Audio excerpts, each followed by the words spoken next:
Hello, welcome to Dissident Canada, and please forgive me for the little bit of rage bait title. I worded it in such a way that, yes, it would get clicks.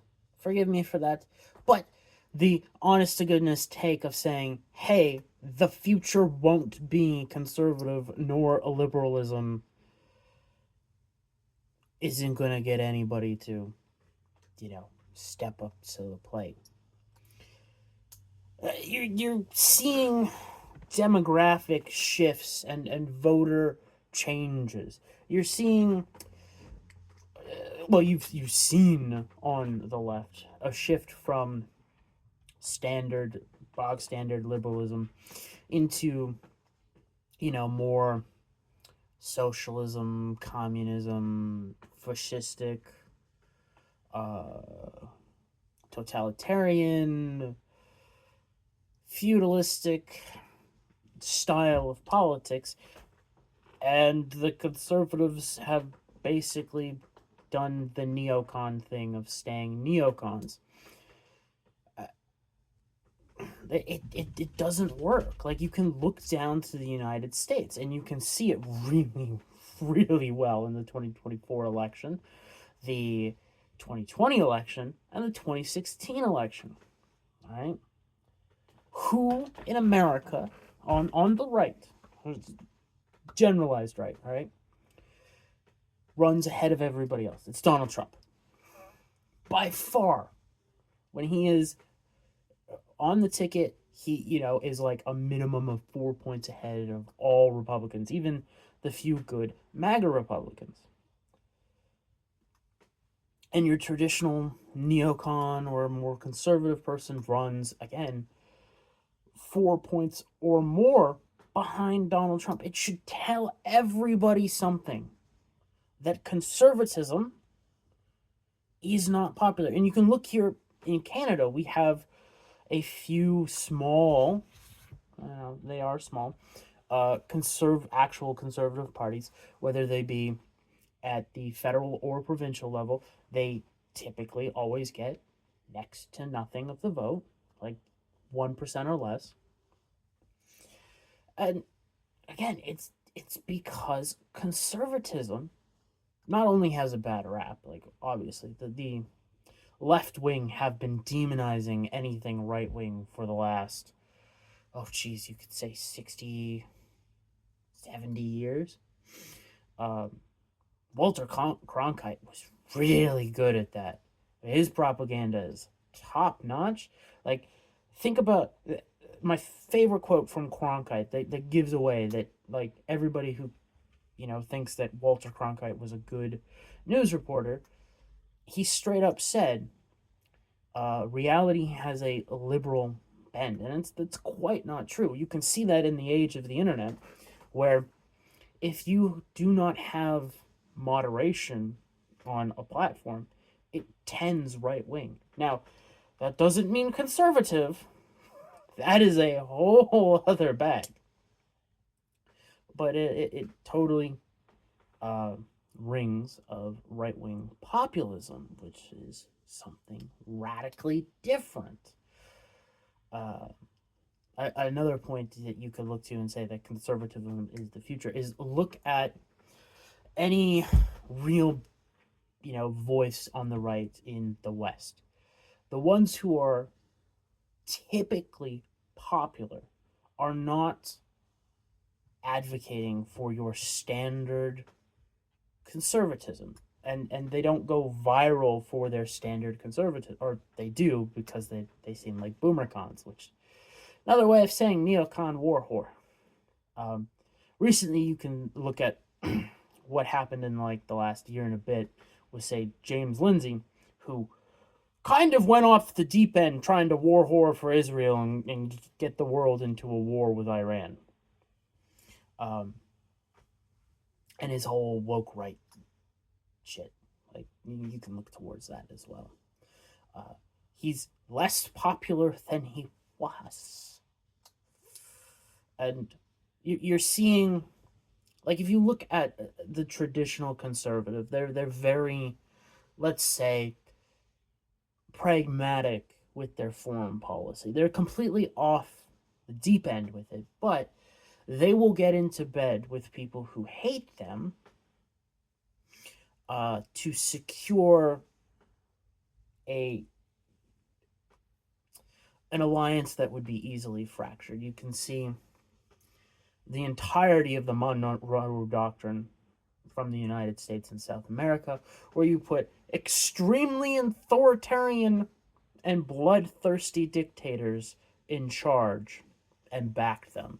And now you have the direct polar opposite to that for the most part.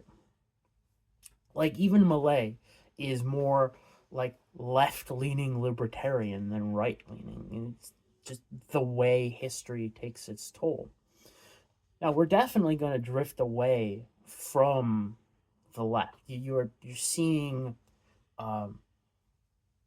every day a little bit more of the Overton window shifting, but it's not going to shift to that very staunch conservative of, you know, you're gonna go to church Sundays, maybe even on the non-Sabbath days as well.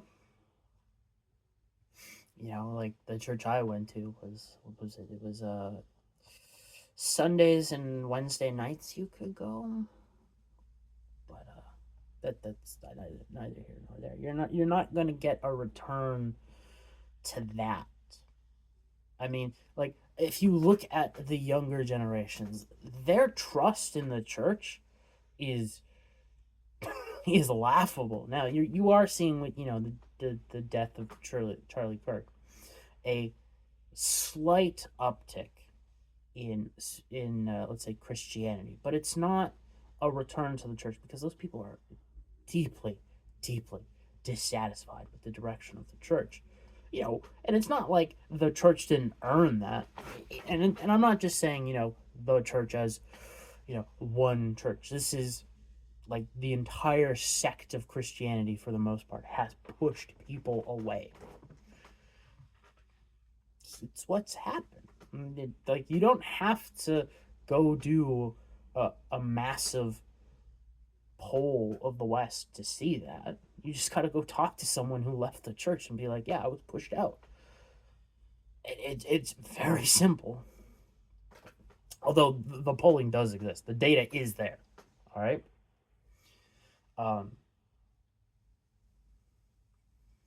Yeah, like, I don't get where, like, these, like, let's take an example here in Canada. Artur Pawlowski, the priest out, I believe, in Alberta, got famous for defying COVID orders. Great guy, stood for what he believed in. But he's not going to bring about, like, some massive uptake in conservatism in Canada.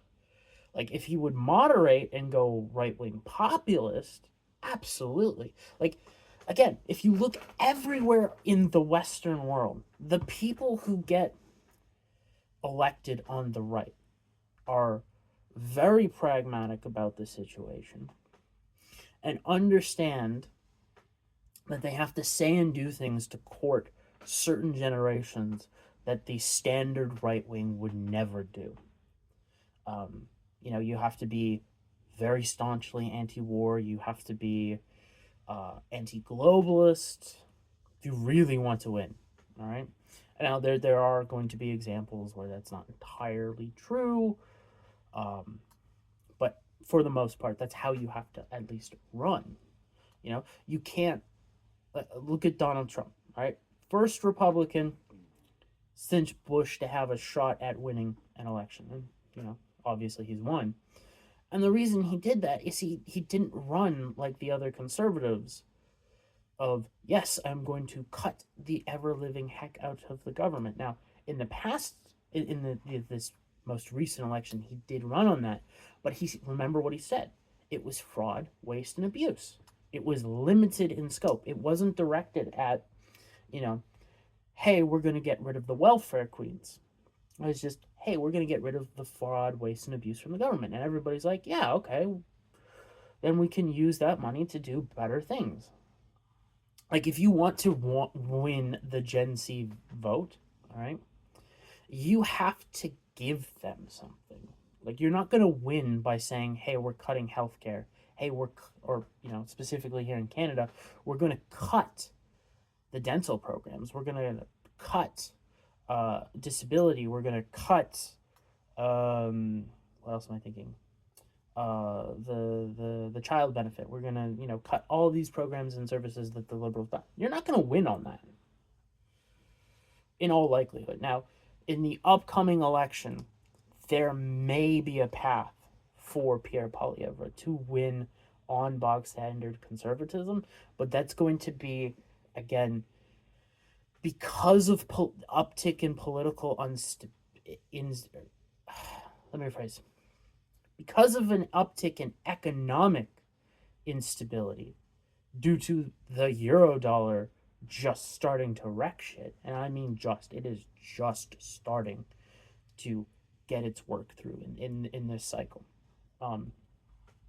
That leads to a correlation in political change.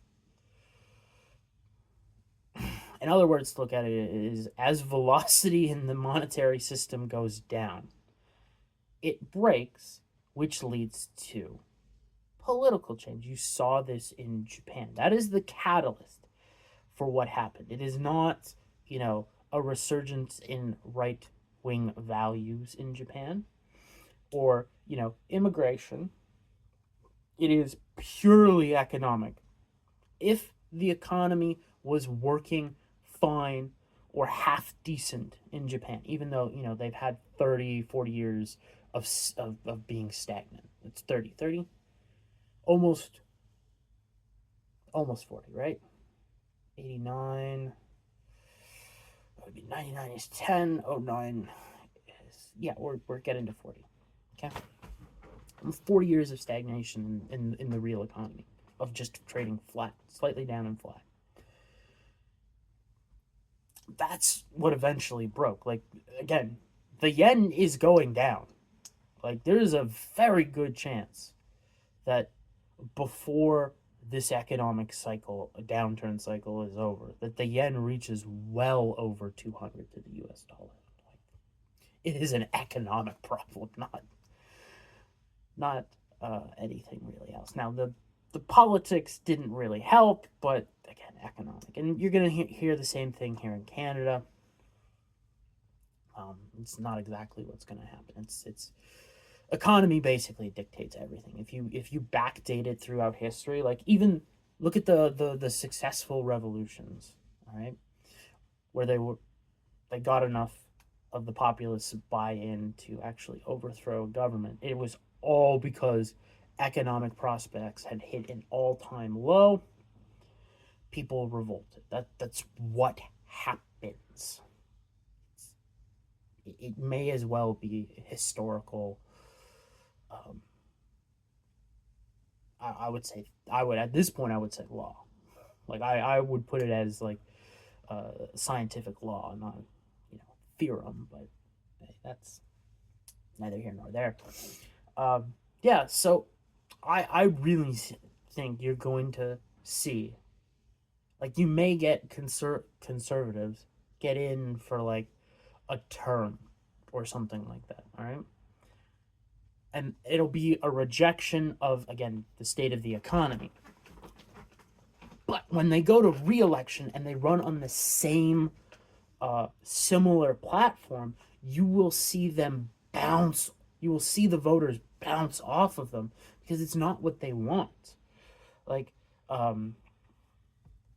what's his name? Mark Mitchell over at Rasmussen Reports. Not Rasmussen Reports. Different firms, polling firms. He's documented that, like, specifically with Gen Z, they're what you could call right-wing socialists, all right? They are rejecting all the standard conservatism stuff, but they hate the left. They want, those more middle-of-the-road approaches where, the government steps in. They're very much in favor of that. Like, they're in favor of Trump's tariffs in the attempt to get an economic deal, bring back some jobs, all that good stuff that's may or may not happen because Trump doesn't have enough time in office and he's being completely undermined every step of the way, and he is also undermining himself by going along with the undermining. So Trump's in some trouble when it's going to come to the midterms, and probably 2028 as well. The Republican Party is going to be in issues, but that's me projecting forward on the trend. It's not looking good. I know what Mark Mitchell and Richard Bears, two of the best pollers in America, are saying, that like, oh, and let's say Robert Barnes, one of the best political bettors in America, are saying that like the Democrats really don't have a chance. And I'm like, if you see what's coming down the Eurodollar pipeline, it may not arrive in time for 2026, but it will probably be here for 28. And it'll be a wrecking ball by then. So, but yeah, like you're going to see this resurgence in populism of using the government instead of restraining the government. Like you'll see expanded powers, and the libertarians and the conservatives are going to bitch about it, but it's going to be popular. Whether I like it or not, this is the most likely trend, is you're going to have a Newton's third law, an equal and opposite reaction. What is an equal and opposite reaction to, what's been going on? Well, it's, as Rasmussen Report's polling points to, a right-wing socialism style thing. It is the opposite. Oh God, I just said it and now I'm forgetting. It is a equal but opposite reaction. Yeah, equal but opposite. That is exactly, it's Newton's third law. You may as well say it's a Newtonian reaction. So yeah, that's the most likely path forward. Like, I do not see, all right, specifically, like I look at my sister's generation and younger, and I look at them and I'm like, you think they're going to become conservative? At any point, they may vote right wing, but they're not going to become conservative. Not a chance in hell. Like, that's just that's a phony baloney made up narrative. Like, look at all the so-called conservatives. Again, you can look in Canada and you can look in America. They don't win. You can see them over in the UK, all over Europe. They don't win. People in the West don't want that. Heck, like, Russia's probably the only place where that would actually work. Maybe parts of China. Not China. I was thinking Asia in general, but yeah, I don't even think in China you could really get that. You would have to have a decade plus of like left-wing populism, then right-wing populism, and maybe you could shift the Overton window far enough. But like, the conservatism is dead. To me, it's more like a libertarianism or an anarchism. It's a mostly failed ideology, a political ideology that has really gotten nowhere. Whereas if you look at, like, say, socialism and communism, holy schmidt, it is a pervasive ideology. And conservatives fundamentally do not understand why it's pervasive. In the modern era, it's pervasive because the economy is so garbage. Like, it's really hard for someone who has grown up in this era of the Eurodollar system to even think that if you were to, get the government out of the economy in most aspects, how that would ever help them when, like, corporations are god awful and just pure fucking evil and will hollow out nations just in the pursuit of shareholder value, which is money on paper. Not even paper. It's money on a digital spreadsheet that will never come to fruition. Like, I mean, you can use it to get credit, but that's about it. Yeah. So that's the video for today. I mean, I want to do more about the upcoming Canadian election, but I feel like it's going to get real annoying, real quick of me saying, hey, look, there's more evidence an election is coming. I'm just, at this point, I'm going to mostly shut up about it, other than making comments here and there, being like, hey, look, there's an article pointing that even the Liberal finance minister or this minister thinks there's going to be a fucking election. The question is not whether or not there's going to be an early election. The question is when. If they do it in December, oh my gosh, they are going to have the struggle session of all struggle sessions. Like, even Pierre is gearing up for an election. He's doing a rally, I think it's in Toronto, if I'm not mistaken, not too long from now. Like, Jesus, they're already campaigning. Like, technically, Mark Carney never stopped campaigning, which is weird. I thought he would have totally stopped, but neither here nor there. If you made it this far, Viva Fry, and I believe Robert Barnes is going to be on as well, is doing, or yesterday for you, future for me, did a sidebar interview with Brett Johnson. Highly recommend you go check that out, because Brett is phenomenal when it comes to talking about the euro dollar and the dollar milkshake theory, which obviously he would be. He's the creator of it. And he is, like, basically going to give a snapshot of his theory of basically the Genius Act. So that's going to be fun for me. So you should totally go check that shit out if you like my takes on the euro dollar. Brent is less unhinged about it. He's more, matter of fact. I'm more asshole. I prefer my way. Anyways, that's the video for today.